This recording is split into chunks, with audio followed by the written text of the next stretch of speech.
Part 6, Chapter 19 of Anna Karenina by Leo Tolstoy, translated by Nathan Haskell Doyle. This recording is in the public domain. Read by Marianne Spiegel. Darya Alexandrovna, when left alone, examined her chamber with the eyes of a genuine housekeeper. All that she saw as she went through the house, and all that she saw in the room, impressed her by its richness and elegance, and this new European luxury, which she had read about in English novels, she had never seen before in Russia, certainly not in the country. All was new, from the French tapestries to the carpet which covered the whole room, the bed, with its hair mattress, the marble toilet table, the bronzes on the mantel, the rugs, the curtains, all was costly and new. The smart waiting-maid who came to offer her services was dressed with much more style than Dolly, and was as costly and new as the whole room. Darya Alexandrovna liked her good breeding, her dexterity, and her helpfulness, but she felt confused at taking out before her poor toilet articles from her bag, especially a mended night-dress, which she had happened to put in by mistake from among her oldest ones. She was ashamed of the very patches and mended places which gave her a sense of pride at home. It was clear that for 6 nightgowns it would take 24 arshins of nain-souk at 65 kopecks, amounting to more than 15 roubles, besides the cost of the trimmings, and these 15 roubles were saved. But in the presence of this brilliant attendant she felt not so much ashamed as awkward. Darya Alexandrovna felt great relief when her old-time acquaintance, Annushka, came into her room to take the place of the dashing chambermaid, who was needed by her mistress. Annushka was evidently very glad at the arrival of her mistress's friend, and talked incessantly. Dolly noticed that she was eager to express her opinion about her mistress's position, and about the love and devotion which the count showed to Anna Arkadyevna, but she peremptorily stopped her as soon as she began to talk on this topic. "I grew up with Anna Arkadyevna, and love her more than the whole world.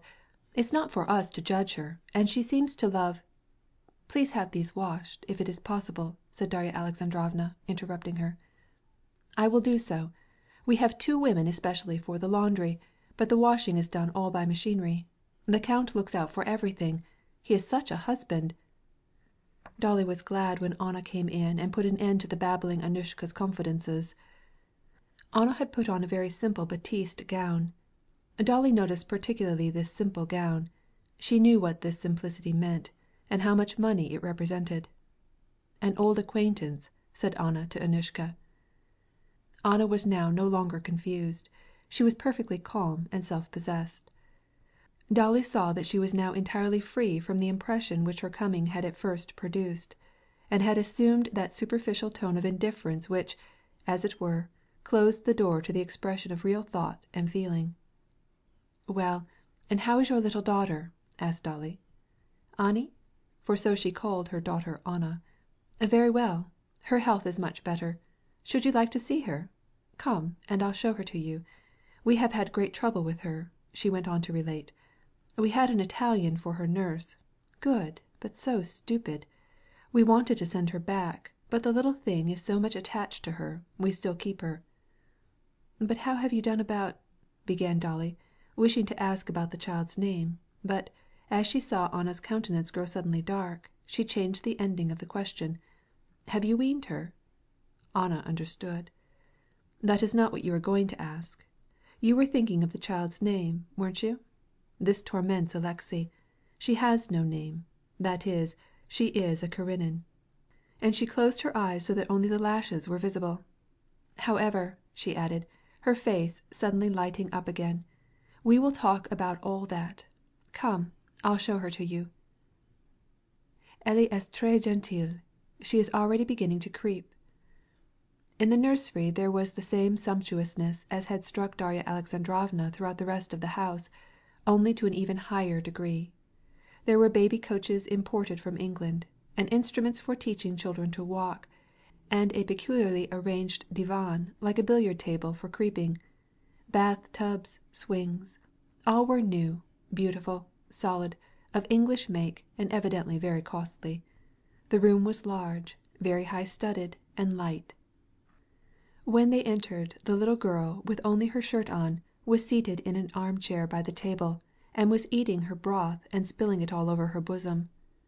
A Russian maidservant who assisted in the nursery was helping her, and at the same time was apparently herself eating. Neither the Italian nurse nor the nursemaid was present. They were in the next room, and could be heard talking together in a strange French jargon, which was the only means they had of communicating their ideas to each other. The English maid, a tall, sprucely dressed woman with a disagreeable face and an untrustworthy expression, came into the doorway shaking her light brown curls as soon as she heard Anna's voice, and immediately began to offer her excuses, although Anna had not chidden her. At every word Anna spoke the English maid would several times repeat the phrase, "Yes, my lady." The dark-browed, dark-haired, rosy little girl, with her strong, pretty little form, very much pleased Darya Alexandrovna in spite of the unfriendly look with which she gazed at the stranger. Her healthy appearance also pleased her, and her way of creeping. Not one of her own children had learned so early to creep. This little girl, when she was put down on the carpet and her dress was tucked up behind, was wonderfully beautiful. With her brilliant black eyes she gazed up at her elders like a pretty little animal, evidently delighting in the fact that they admired her, and she smiled.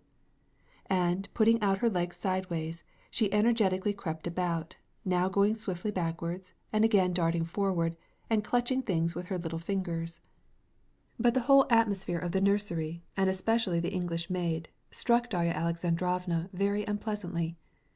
Only by the supposition that no respectable person would consent to serve in a household as irregular as Anna's, could she understand how Anna, with her knowledge of people, could be willing to put up with such an unsympathetic, vulgar maid. Darya Alexandrovna, after a few words, observed that Anna, the nurse, the maid, and the child were not much wonted to each other, and that the mother was almost a stranger in this part of the house. She wanted to find a plaything for the little girl and did not know where it was kept.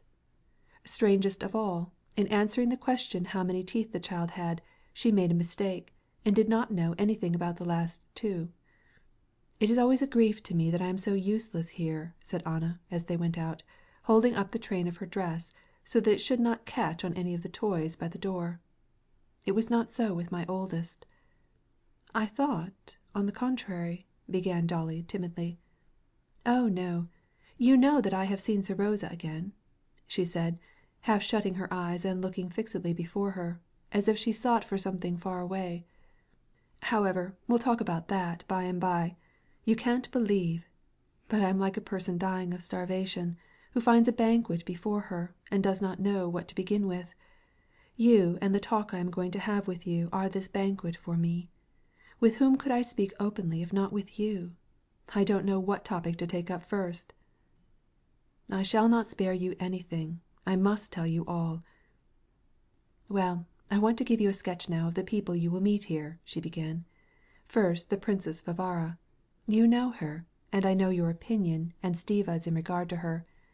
Stiva says her whole aim of life consists in proving her preeminence over Aunt Katerina Pavlovna. That's all true of her, but she is good, I assure you, and I am so grateful to her.